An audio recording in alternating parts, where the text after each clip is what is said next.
Welcome. Sloka 13.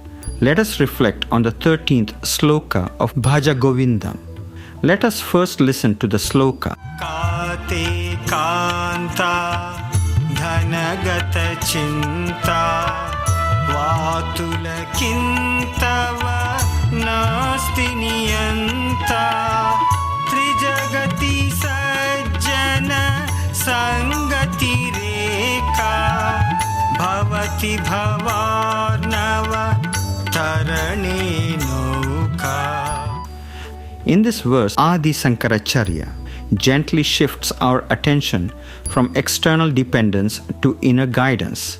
He begins by asking two simple yet profound questions. Why are you constantly anxious about family? Why are you constantly anxious about wealth?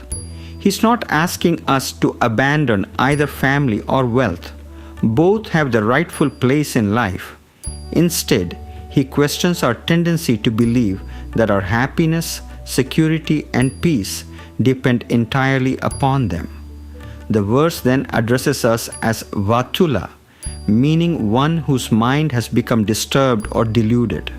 When anxiety takes control of our thoughts, our judgment becomes clouded, and we begin to forget that life is governed by a higher order beyond our individual control. Shankaracharya then asks a deeply reassuring question. Do you not have a guide? This guide or niyanta may be understood in many ways. It may refer to God, the divine, dharma, the higher self, or the universal intelligence that sustains all creation. The message is simple yet comforting. We are not navigating life entirely on our own. The second half of the verse presents one of the central teachings of Bhaja Govindam. The company of the wise is the boat that carries us across the ocean of worldly existence. This ocean represents the challenges that every human being encounters: attachment, fear, anxiety, greed, confusion, and the repeated cycles of suffering that arise from identifying only with the temporary aspects of life. Crossing this ocean requires more than intellectual knowledge. It requires the influence of people whose lives reflect wisdom.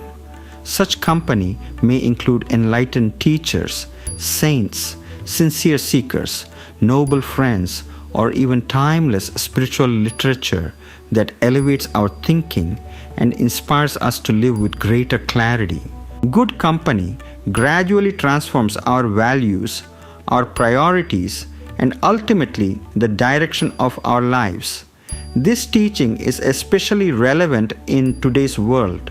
Modern life constantly encourages us to measure success through possessions, financial security, and relationships.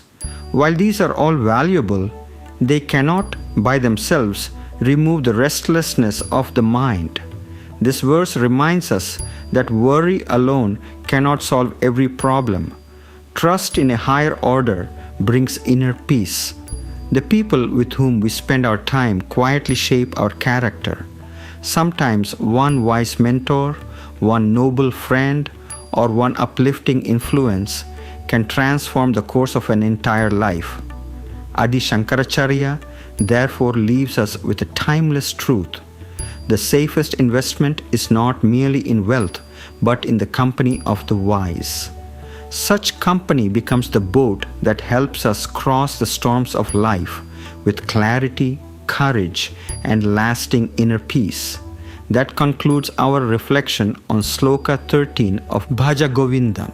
If you enjoyed this episode, I invite you to explore other enduring works from literary and philosophical traditions across the world at shikshakdp.com. Until next time, this is Hari Kavi signing off. Thank you for listening.